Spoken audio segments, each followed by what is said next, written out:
Halo, namaku Hamzah. Aku seorang fresh graduate Fakultas Usuluddin jurusan Hadis di Universitas Al-Azhar Kairo, Mesir. Saat ini aku sedang menyusun modul pengajar bahasa Arab untuk Diktat Rasulullah. Pelengkap modul lebih tepatnya.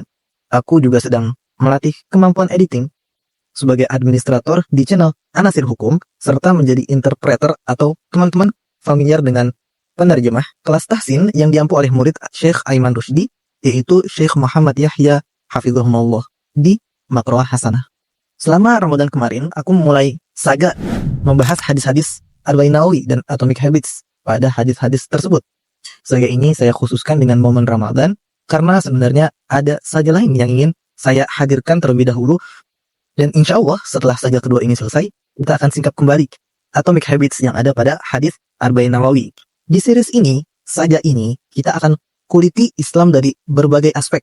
Dari gerbang keislaman yang di Indonesia menjadi sila pertama, Pancasila. Bagaimana Islam covers every parts of life, mencakup setiap aspek kehidupan dari sosial, ekonomi, politik, dan lain-lain. Kemudian, 5 tujuan yang aturan Islam ini tidaklah turun kecuali untuk salah satu dari 5 tujuan ini. Saya berharap saga ini bisa menggelitik perhatian kalian terhadap Islam, atau bahkan dapat menjadi Islam Atomic Habits yang kita terapkan di keseharian kita. Endgame kita adalah akhirat. Namun jangan lupa Allah Subhanahu wa taala berfirman, "Wabtaghi fima ataka Allahu ad-daral akhirah wa la tansa nasibaka minad dunya." Dan carilah pada apa yang telah dianugerahkan Allah kepadamu dari pahala negeri akhirat. Tetapi janganlah kamu lupa bagianmu di dunia ini. Mari kita bedah Islam, way out for everything. Jalan keluar untuk segala masalah. Dimulai dengan the creator of everything, sang pencipta segalanya. Inna Allah la yaghfiru an yushraka bihi wa yaghfiru ma duna dhalika liman yasha. Wa man yushrik billahi faqad iftara ithman 'azima. Allah Ta'ala berfirman, sesungguhnya Allah tidak memaafkan jika ia disekutukan, dan Allah memaafkan dosa-dosa selain itu, yaitu selain syirik atau penyekutuan, bagi siapa yang Allah kehendaki. Dan barang siapa yang menyekutukan Allah, maka sungguh ia telah berbuat dosa yang besar. Imam Ibnu Katsir menafsirkan, yakni tidak dimaafkan bagi seorang hamba yang wafat dalam keadaan belum bertaubat dari dosa kesyirikan. Inna Allah la yaghfiru an yushraka bihi wa yaghfiru ma duna dhalika liman yasha. Wa man yushrik billahi faqad dhalla dhalalan ba'ida. Allah Ta'ala berfirman, sesungguhnya Allah tidak memaafkan jika ia disekutukan, dan Allah memaafkan dosa-dosa selain itu bagi siapa yang Allah kehendaki. Dan barang siapa yang menyekutukan Allah, maka sungguh ia telah tersesat sejauh-jauhnya kesesatan. Innahu man yushrik billahi faqad harrama Allahu alaihi al-jannata wa ma'wahu an-nar. وَمَأْوَاهُ النَّارُ وَمَا لِلظَّالِمِينَ مِنْ أَنصَارٍ. Allah Ta'ala berfirman, sesungguhnya siapa yang menyekutukan Allah, maka Allah benar-benar telah mengharamkan atasnya surga, dan tempat kembalinya adalah neraka. Dan tidaklah ada bagi orang-orang yang zalim itu orang penolong pun. أن أبا سعيد الخدري أخبره أنه سمع رسول الله صلى الله عليه وسلم يقول إذا أسلم العبد فحسن إسلامه يكفر الله عنه كل سيئة كان زلفها وكان بعد ذلك القصاص الحسنة بعشر أمثالها إلى 700 ضعف والسيئة بمثلها إلا أن يتجاوز الله عنها. Nabi SAW bersabda, jika seorang kafir atau non-Islam masuk Islam dan baik keislamannya, tidak ada keraguan di hatinya, niscaya Allah akan hapus darinya dosa-dosanya yang telah lalu. Dan setelah keislamannya, Allah berikan ganjaran kebaikan yang ia lakukan bernilai antara 10 kali lipat sampai 700 kali lipat.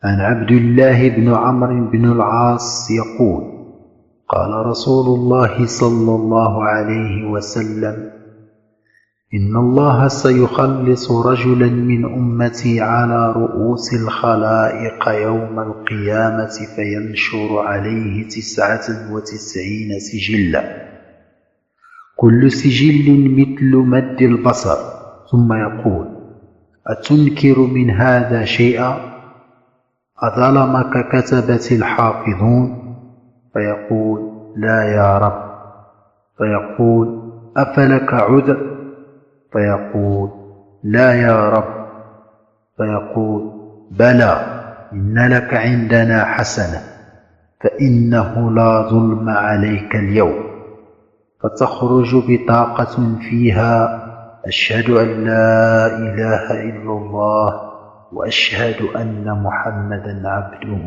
ورسوله فيقول احضر وزنك فيقول يا رب ما هذه البطاقة مع هذه السجلات فقال إنك لا تظلم قال فتوضع السجلات في كفة والبطاقة في كفة فطاشت السجلات وثقلت البطاقة فلا يثقل مع اسم الله شيء. Nabi SAW bersabda, sungguh Allah akan memanggil salah satu dari hambanya pada hari kiamat, kemudian dibentangkan di hadapannya 99 lembaran catatan amal buruknya, yang setiap lembarannya sepanjang mata memandang. Kemudian Allah berkata kepada hamba tersebut, apakah engkau mengingkari sesuatu dari catatan-catatan ini? Apakah malaikatku, para pencatat amal, menzolimimu? Hamba tersebut menjawab, tidak wahai Rabbku. Kemudian Allah berkata, kalau begitu, apakah engkau memiliki uzur atas dirimu? Hamba tersebut menjawab, tidak wahai Rabbku. Kemudian Allah berkata, sesungguhnya engkau juga memiliki catatan kebaikan di sisi kami, dan sungguh engkau tidak akan dizalimi hari ini. Maka dikeluarkanlah sepotong kertas kecil bertuliskan 2 kalimat syahadat, asyhadu an la ilaha illallah wa asyhadu anna muhammadan abduhu wa rasuluh. Allah berkata, hadirkan timbanganmu. Hamba ini bertanya kepada Allah, ya Rabbku, apalah nilai secari kertas dibandingkan lembaran-lembaran ini? Allah berkata, sungguh engkau tidak akan dizalimi pada hari ini. Yakni semua catatanmu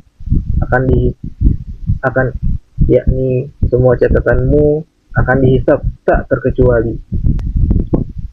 Maka diletakkanlah 99 lembaran pada satu sisi dan secari kertas pada satu sisi, dan yang terjadi 99 lembaran itu terangkat dan secari kertas itu jatuh, yang lebih berat. Nabi SAW bersabda, sungguh tidak ada yang dapat mengangkat timbangan yang berisi nama Allah. Dan masih banyak lagi hadis semakna yang menegaskan keistimewaan dan kekuatan kalimat tauhid, dan bahwa kalimat tauhid adalah kunci pintu surga serta syarat mendapatkan ampunan Allah Subhanahu wa taala atas dosa-dosa yang telah lalu. Keagungan kalimat ini menjadi besar bukan karena banyaknya kita melafalkan zikir tersebut. Para wali-wali Allah yang Allah anugerahkan karomah bukan menjadikannya mantra untuk mendatangkan keajaiban. Mereka mengamalkan kalimat ini dengan menghidupkan dan menerapkan maknanya di kehidupan sehari-hari.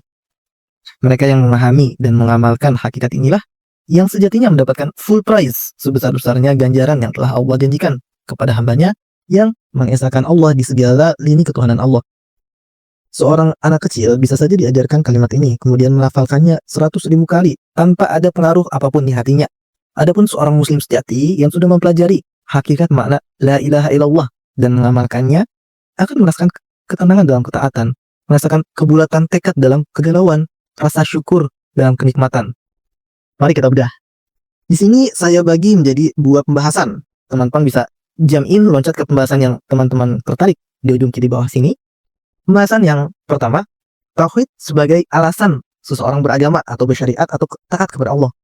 Pembahasan yang kedua, tauhid sebagai atomic habits.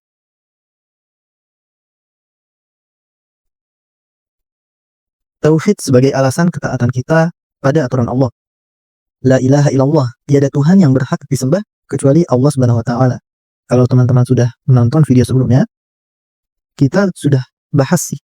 Tauhid menjadi alasan ketaatan kita karena kita percaya kepada Allah Subhanahu wa taala sehingga kita taati aturan Allah Subhanahu wa taala. Namun, memaknai alasan ini bisa juga kita ubah bentuk kalimatnya menjadi kalau kita nggak percaya Allah, buat apa kita taati aturannya? Secara tidak sadar, nilai inilah yang perlahan-lahan memunculkan adanya Islam KTP. Mereka yang berKTP Islam namun merasakan kewajiban dalam Islam hanya sebatas beban semata. Sejatinya ketika seseorang bersaksi atas sesuatu atau atas seseorang, ia bersaksi dengan penuh kesadaran atas apa atau siapa ia bersaksi untuknya. Al-ilmu qabla al-amal. Sebelum memberi persaksian atas seseorang, kau dulu, ini orang baik atau buruk. Ini produk berkualitas atau abal-abal. Jangan malah jadi kesaksian palsu. Maka makna syahadat sejatinya adalah aku bersaksi tiada Tuhan yang berhak disembah selain Allah, sehingga aku meyakini Allah sebagai Tuhan yang Maha Esa dan aku meyakini sifat-sifat ketuhanan lainnya hanya milik Allah. Maka aku patuhi aturan Allah, aku sembah Allah, aku esakan Allah sebagaimana Allah adalah penciptaku yang Maha mengetahui apa yang baik untuk diriku, apa yang diriku butuhkan, baik urusan dunia maupun akhirat. Allah mengetahui hal-hal yang aku tidak ketahui dari yang material dan yang ghaib.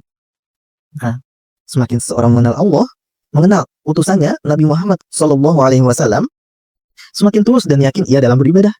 Selama 13 tahun Nabi SAW menanamkan tauhid kepada para sahabatnya. Sebelum pensyariatan akhirnya banyak Allah turunkan. Jadi kenal Allah dulu, sehingga para sahabat siap menerima perintah dan larangan apa saja yang datang setelahnya. Menjadi the best of his companion, menyandang gelar sahabat sebaik-baiknya gelar. Maka tidak heran bila sebagian dai mengulang-ulang materi tauhid dalam majelisnya, kajiannya. Memang setiap syariat Allah perlu dikaitkan dengan nilai-nilai tauhid. Apa saja nilai tauhid yang terkandung pada tiap bagiannya? Keesaan Allah tidak terbatas pada sifat keberadaan Allah saja, bro, namun juga pada sifat-sifat ketuhanan Allah yang lainnya.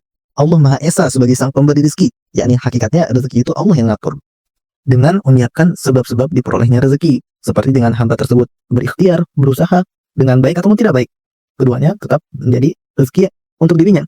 Mencuri atau bekerja yang halal, harta yang sampai tetap menjadi rezeki hamba tersebut. Namun dengan mencuri, ia berdosa dan hartanya menjadi racun dalam darah dagingnya. Adapun dengan bekerja yang halal, ia memperoleh pahala bekerja dan hartanya menjadi berkah, jadi keberkahan dalam hidupnya. Begitu juga pada sifat-sifat Allah yang lainnya.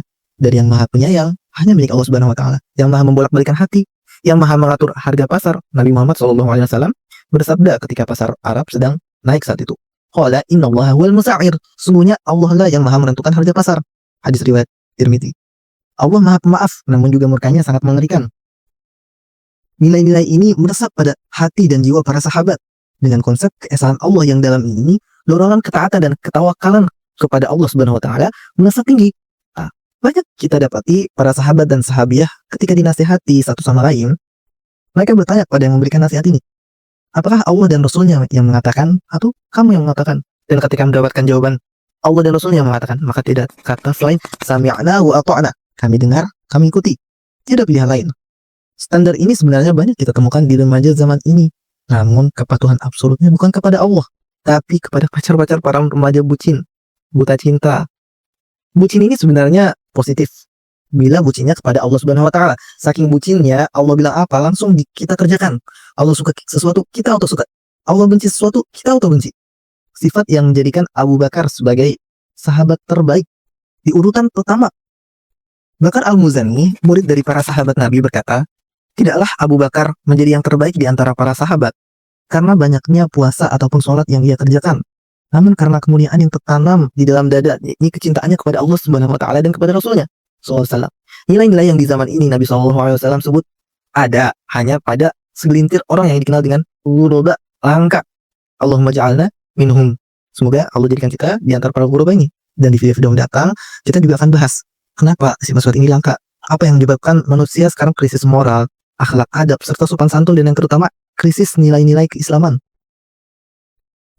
Masyarakat yang berlomba-lomba membuat konten receh sebagai sumber pendapatan, tanpa tahu apakah halal atau haram, apakah pantas seorang muslim yang bertauhid melakukan hal tersebut.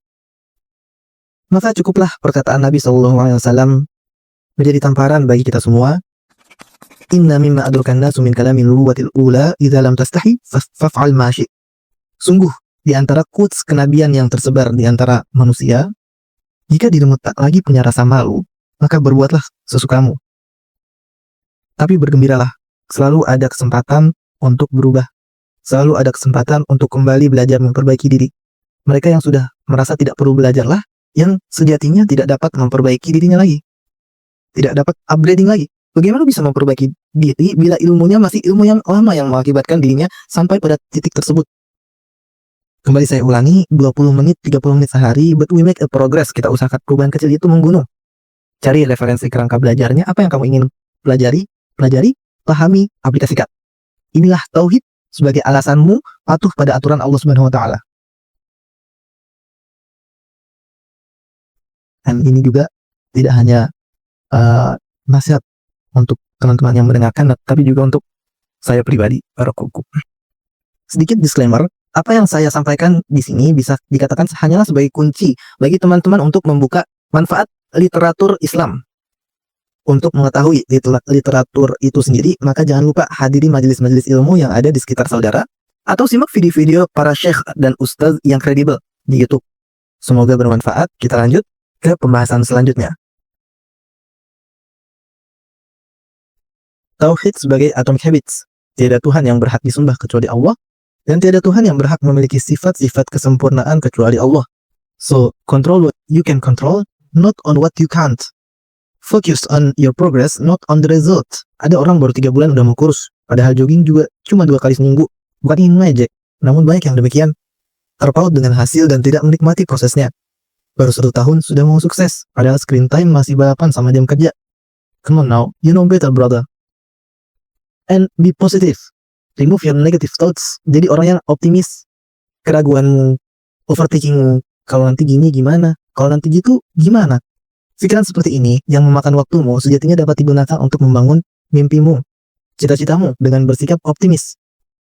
You live in a world with the best creator of all. Kita ini hidup di dunia dengan sebaik-baiknya pencipta dan Allah Subhanahu wa taala sebaik-baiknya pengatur. Allah Subhanahu wa taala berfirman, "Fatabarakallahu ahsanul khaliqin." Sungguh, Maha Suci Allah sebaik-baiknya pencipta. Allah juga berfirman, "Yudabbirul amra." Allah ada pengatur alam semesta. Imam Ibnu Katsir mengatakan, tidak ada yang luput dari pengawasan Allah Subhanahu wa taala dan tidak ada yang menyibukkan Allah dari ciptaan-ciptaannya yang lain.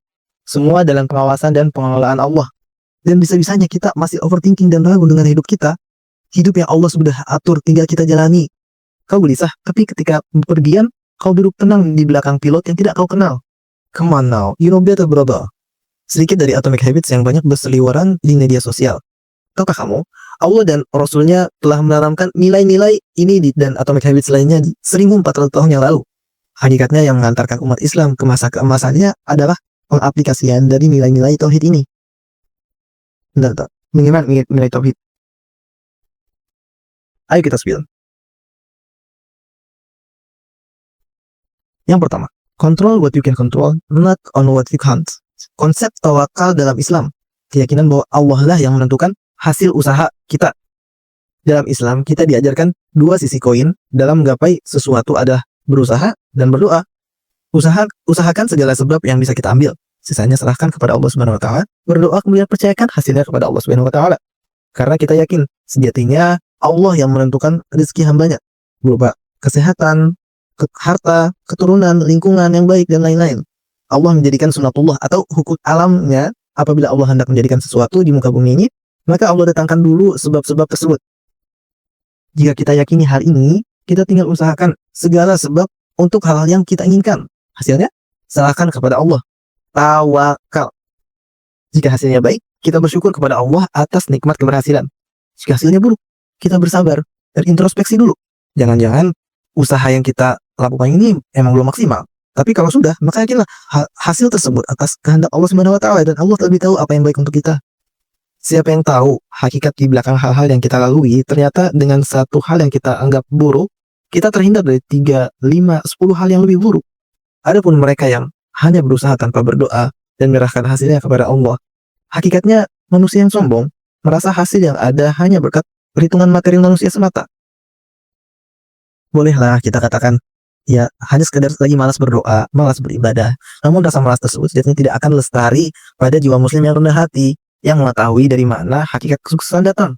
Ada kalanya kita rajin, ada kalanya kita malas, namun frekuensinya tetap jangan sampai hilang. Dan sebaliknya, mereka yang hanya berdoa tanpa usaha, atau berusaha namun tidak maksimal, tapi mengharapkan sebesar-besarnya hasil.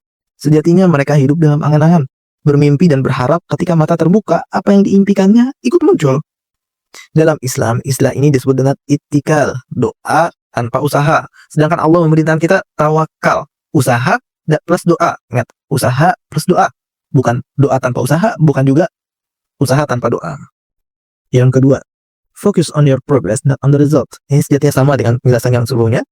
Usahakan apa yang bisa diusahakan, hasilnya serahkan ke Allah. Allah lah yang hakikatnya menjadikan sesuatu.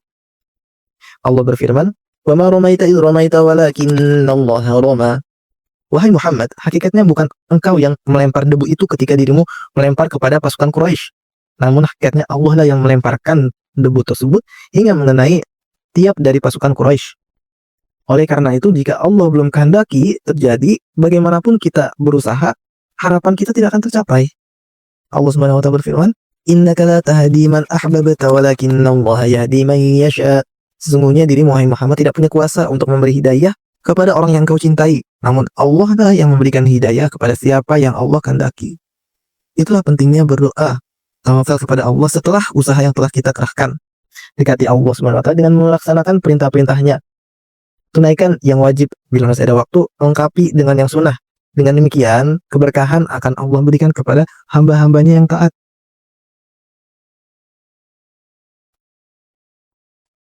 Yang ketiga, be positive, remove your negative thoughts. Jadi orang yang optimis. Allah Subhanahu wa taala berfirman pada hadis qudsi, riwayat Imam Bukhari, Allah berkata, "Aku ini Allah sesuai dengan prasangka hambaku atas diriku." Imam Ibnu Hajar menukil perkataan Imam Al-Qurtubi dalam kitabnya Fathul Bari. Beliau menjelaskan makna hadis ini, bahwa Allah sebagaimana prasangka hambanya kepada Allah. Dalam hal apa saja? Dalam hal ijabahnya atau tidaknya doa, diterima atau tidaknya taubat, diberi ampunan atau tidaknya dari istighfar kita. Kalau kita berprasangka baik, bahwasanya taubat kita akan diterima, maka Allah akan menerima. Kita harus yakin apa yang kita harapkan, apa yang kita minta dari Allah itu akan Allah kabulkan. So, be positive. There is no profit in being pessimistic dan optimis deh kalau gitu. Pesimis udah bikin rugi hati, jadi galau, bikin rugi hasilnya lagi. Allah itu maha adil, bro. Kadang hasilnya nggak sesuai harapan kita, bukan karena Allah nggak tahu effort kita. Tapi bisa jadi ada bala bahaya yang lebih besar. Allah ingin kita dengan imbas effort kita. Atau Allah sekedar ingin menguji kita, kasih kita peluang pahala. Dikasih begini, sabar nggak nih hamba? Ridho nggak? Udah beriman masih diuji, bro. Allah Subhanahu wa taala berfirman, "Ahasiban nasu an yutraku ay yaqulu amanna wa hum la yuftanun." Apakah para manusia mengira mereka akan dibiarkan setelah berkata kami beriman, kemudian mereka tidak diuji? Enggak, bro, harus ada ujian, bro. Jadi tetap optimis kencang apapun badai menerjang. Selama dirimu sudah mengusahakan sebab-sebab duniawinya. Tapi kalau sebab-sebab duniawinya juga belum diusahakan, ya balik ke pembahasan di atas ya. Keliru, itikal atau angan-angan semata namanya. Tetap optimis hasilnya akan muncul. Kalau tidak di dunia, maka di akhirat insya Allah.